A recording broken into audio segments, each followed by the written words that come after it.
warahmatullahi wabarakatuh. Bismillah, alhamdulillah, wa syukurillah, la hawla wa la quwata illa billahil aliyyil azim. Alhamdulillah, rekan-rekan mahasiswa, kita bertemu di kesempatan pertemuan kita yang pertama ini, meskipun melalui media interaktif, tidak mengurangi hikmat kita dalam proses belajar. Kita bertemu untuk belajar bersama-sama dalam materi mata kuliah yang saya ampu, yaitu metodologi studi Islam. Teman-teman mahasiswa dan mahasiswi pasti tidak asing ya, dan kita kuliah. Ini mata kuliah yang difokuskan pada upaya mempelajari Islam secara efektif dan efisien. Nah, sehingga dalam waktu yang relatif singkat, mahasiswa bisa memperoleh, jadi kita semua bisa memperoleh pengetahuan yang komprehensif tentang Islam. Untuk dapat mengetahui Islam secara komprehensif, Islam diidentifikasi, kita identifikasi terlebih dahulu menjadi 3 kategori. Yaitu yang pertama, Islam sebagai sumber ajaran yang berupa Al-Quran dan Sunnah. Lalu yang kedua, Islam sebagai hasil pemahaman terhadap sumber ajaran Islam yang sudah mengambil bentuk disiplin ilmu keislaman, ya, seperti akidah, fikih, akhlak, tasawuf, dan filsafat. Yang ketiga, Islam sebagai produk pengalaman, ya. Baiklah, sekarang kita lanjut ke materi metodologi studi Islam. Rekan-rekan sekalian, yang pertama kita akan membahas pengertian dari metodologi studi Islam. Secara etimologi, metodologi berasal dari kata metode dan logos, ya, yang artinya cara, dan logos artinya ilmu. Secara sederhana, metodologi adalah ilmu tentang cara.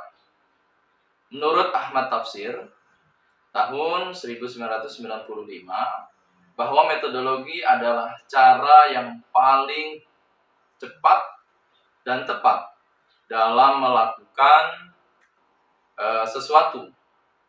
Dalam hal ini adalah ilmu tentang cara studi Islam.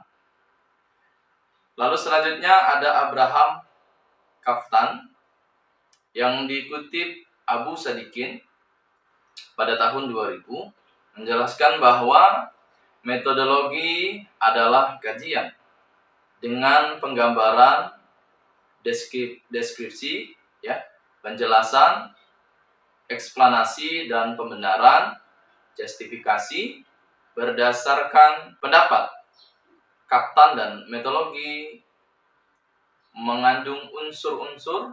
Yang pertama, pengkajian atau studi. Yang kedua, yaitu penggambaran atau deskripsi.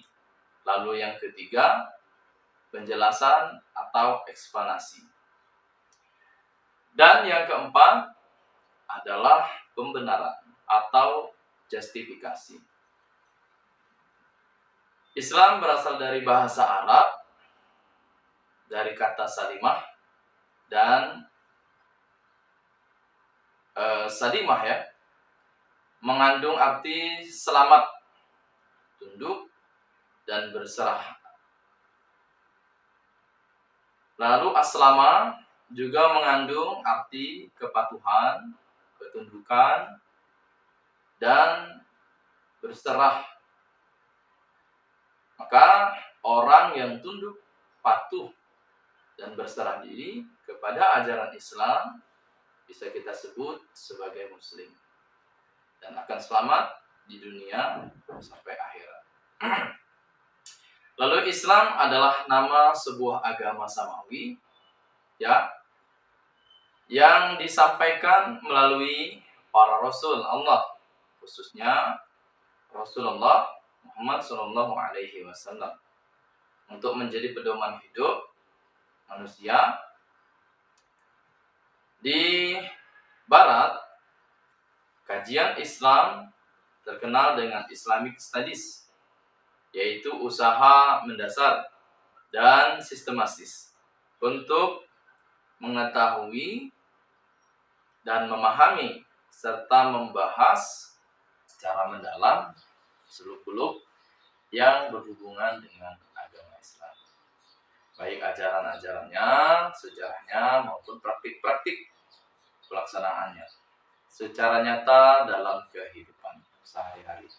Metodologi studi Islam adalah prosedur yang ditempuh secara ilmiah, cepat dan tepat dalam mempelajari Islam secara luas dalam berbagai aspeknya, baik dari sumber ajaran, pemahaman terhadap sumber ajaran maupun sejarahnya. Jadi dapat disimpulkan secara singkat bahwa metodologi studi Islam adalah cara atau proses yang digunakan untuk memudahkan dalam mengkaji Islam.